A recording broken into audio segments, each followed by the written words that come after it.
What's up everyone, it's time for the long-awaited Toku report card of spring 2022, even though it's summer. Yeah, this was supposed to be in April just like last year, but again, school. At least the wait though means we get to talk about more of these shows as well as our first Ultraman show on Toku report card. If you're new to these Toku report card videos, all we do here is discuss the currently airing Toku shows and my thoughts on them in order from my least favorite to favorite, with the first one I talk about being my least favorite and the last one I talk about being my favorite. Now we have a whopping 5 shows to talk about today, guys, so without any further ado, let's get into it, shall we? There's gonna be a lot of people on my ass for this, but I still don't like Zenkaiger, guys, I'm sorry. My thoughts on it are basically the same as the last Toku report card in that while I don't dislike it, it's just okay for me. From where Zenkaiger was last time we talked about it up to its finale, I liked the Christmas episode, I liked some of its humor, and I liked how trippy the finale was. That's about it. It lacked enough to do with plot, even though that did get better as the show progressed. The characters to me were just mid overall, even though some of them like Zox and Stacy did show promise. And it was just lame on the fighting front, especially for an anniversary season. This show, again, is not bad, it's just not for me, and I'm honestly glad we don't have to talk about it again after this. But hey, I'm in the vocal minority as a lot of people love this show, so for them, let's bring more positive spotlight onto things. How's it going everybody, Sentai Gamer here, and where do I begin with Zenkaiger? Unlike Toku, in my opinion, Zenkaiger is the best tokusatsu show I've watched since X-Aid. I always appreciate it when a Toku show tries to find its own identity, and with Zenkaiger and how hyperactive and weird it is, it encapsulates its own personality perfectly.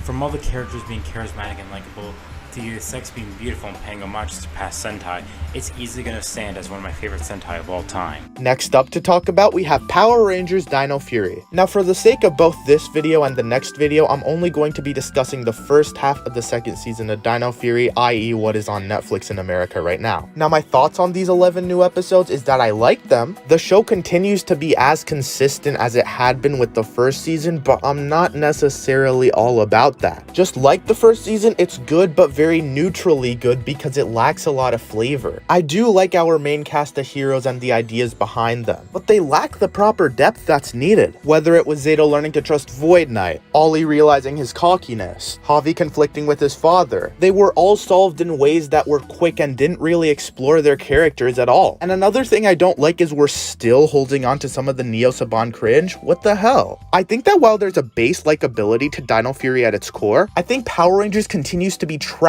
in a mentality that we've had since 2011 with Samurai. And that mentality is that we need to oversimplify things for kids and take stylistic inspiration from MMPR. It's just not the way to go about it. Back during the Disney years and latter Saban years, we didn't do that, and the shows were arguably more enjoyable for everyone, fans and kids alike. I mean, when you look at the most popular kids media out there, such as Pixar and the like, they always get gushed over and rewatched by parents for how good they were even for them, and they're always thought-provoking for kids, which ultimately leads to them being more successful. And something like that where anyone who's a fan of the Power Rangers concept can straight up enjoy the show is what Power Rangers needs. But as of right now, it's just not being done. But I wouldn't say there isn't hope, as there was one thing I found truly intriguing about Dino Fury, the Void Knight arc. The fact that he didn't actually want to hurt humans but was forced to in order to revive his wife and go home was actually surprising and quite nice motive explanation. And the slow progression of him seeing how horrible his former actions and his wife's current actions were and eventually turning over to the good side as such was well played out. But overall, Dino Fury continues to be nothing exceptional and just good. Let's see if anyone else thinks this. Hi, I'm Kay. Dino Fury is a show that has a lot of potential. It does a decent job at establishing the lore of Pine Rangers and its characters, especially the Ravkonian Rangers, but it gets confusing when the writers try to tie Dino Fury into the expense of Power Rangers universe. For example, they try to make the Dino Fury Rangers the first Ranger team ever to exist, which makes it very confusing due to the conflicting ideas between the comics and shows. Personally, I think Dino Fury would be great as a standalone show without connections to the past seasons. But that's just me. I hope the rest of season 2 evens out the show. But that's it for me. Back to you, Radigo. Next up, we have Ultraman Decker. Since it's only one episode in, my opinion could go way up or way down on this season by the next Toku report card. But that premiere was awesome and has me so hyped for this show. I think the show established what I need to know about the world and characters quite well. It got me interested in the ships, the Mars colony, the host of Decker, and that's saying something as someone who didn't even watch Trigger and should probably feel more confused by these things than intrigued. But while I'm sure I'm definitely still missing context, that first episode made made everything easy to digest and understand, which I think is a good sign in terms of quality. But the biggest thing about this episode that absolutely blew my mind was the production value. I had heard that as of lately, Ultraman premieres have been insanely cinematic, but I didn't process how amazing they actually looked until I saw this episode. Like, look at this, man. Look at how amazing this looks. Does Ultraman always look like this? Because this is crazy. This is better than anything I've seen in Sentai or Rider. And another thing I want to say, look at the Ultra D Flasher. That's like the coolest Toku toy of the entire year. God damn, Decker, you better keep this up, because right now you're on the right fucking track. Now, for something I definitely differ with people on, I still love Kamen Rider Revice. In my last Toku report card, I said its start was great and could lead into something truly amazing. Now, the show moving past its character introduction arcs continue to be solidly great. All that stuff with the dead man sacrifices and Jack Revice were interesting and fun episodes. And then we got to the Veil episode, episode 25 to be exact, and it was just full of plot twists that were amazing. And then it was followed by the emotional Holy Live debut episode. During this short window of time, we were getting content that I consider to be S tier, and after it is where a lot of people considered the show to have fallen off and become mid. Now, I will say that after these episodes, nothing really amazed me like them again. Yet Revice still managed to be great after this point. The show now is similar to how it was before those two episodes, and while that's not S tier, it's still A tier and way above average. I'm loving Hana and Sakura's dynamic and relationship. Vice has actually grown on me a lot. Daiji turning into a villain is great because the causes behind it are super relatable. Watching Genta's triumph against Veil was actually amazing, and the plot that's going on right now between Weekend and Phoenix is great. I love how it's basically society choosing between peace or freedom. Oh, and Ultimate Revice is exactly what we needed to keep the action interesting, cause man are they cool. Overall, I'm loving Revice and I hope the show ends off strong. With so many people hating on the show now though, is there anyone who echoes my opinions? Let's see. Boas. I'm Impara Rick, and I'm here as a guest to talk about Kamen Rider Revice. After being disappointing with the last two seasons, Revice was such a phenomenal experience. Great cast, amazing villains, 10 out of 10 fight scenes and suits, and the plot, while sometimes flawed, is still great overall. Revice was definitely a great experience, and I feel bad when the show is almost over because I will miss it. Okay, so maybe I'm not the only one who likes Revice. Let's get another opinion in here while we're at it. What's up, you guys? It's Machine here, and I think Kamen Rider Revice is a solid rider show. I know thoughts on Revice in the general fandom had been more mixed as of now. People said it's dipped in quality, it fell off.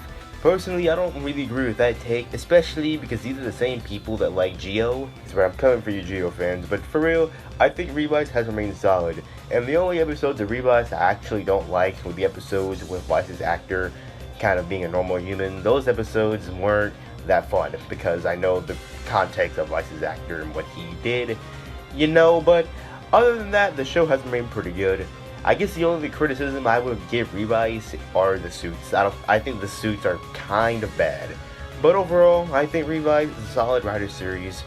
Overall, I would give Revice an 8 out of 10. It's a solid rider season, and it makes a solid first season as well. But yeah, thank you, Toku Radigo, for having me on your video. So by process of elimination, you should already know what's last and thus my favorite right now, Avataro Sentai Dawn Brothers. Now, it is not at all easy to be peak Toku for me. The fact that Revice got there for a few episodes went to show how great that show is. So with that, this statement is bold, but I mean it wholeheartedly. Dawn Brothers is fucking perfection. It has been S tier since episode 1 up to now and might go down as one of my favorite Toku of all time. This show has reached heights that most Toku shows can't reach 19 episodes in. Taro's character is such a breath of fresh air for a Red Ranger, and exploring how exactly he works has been so much fun. Saruhara is so fun with his haikus. Haruka is one of the most relatable Toku protagonists out there, reminding me of the characters from Fives, which is really good for me. Hijino is probably the funniest Toku simp out there, yes, funnier than even Grease. Inuzuka's just a cool dude, and I like his motives and backstory and relationships with everyone. And I love how Jiro's character is being a man-child, and whatever the fuck is going on with him is so interesting. I love the attributions of the point system, especially when Haruka wished for her life to be normal. That episode was amazing. I'm so hooked by all of the different plots, like the exploration of Taro and Jiro, the deal with Sonoi, Sononi, and Sonoza, the Miho/Natsumi affair, whatever's up with Murasame. By the way, his debut fight was so fucking cool. I still love the aesthetics of the show with their Robo Taros and Bendano ni Taijin and the altar. characters and just Dora, Goku, and Torabo in general. And man, even the fucking fillery episodes, like the telephone one that we just got, are so wholesome. This show is already top tier, so all you have to do, Inui, is not drop the ball, and this show will be up there with Ryuki, Shinkenger, Faiz, and Gokaiger as one of my favorite Toku of all time. Is anyone with me that this show is amazing?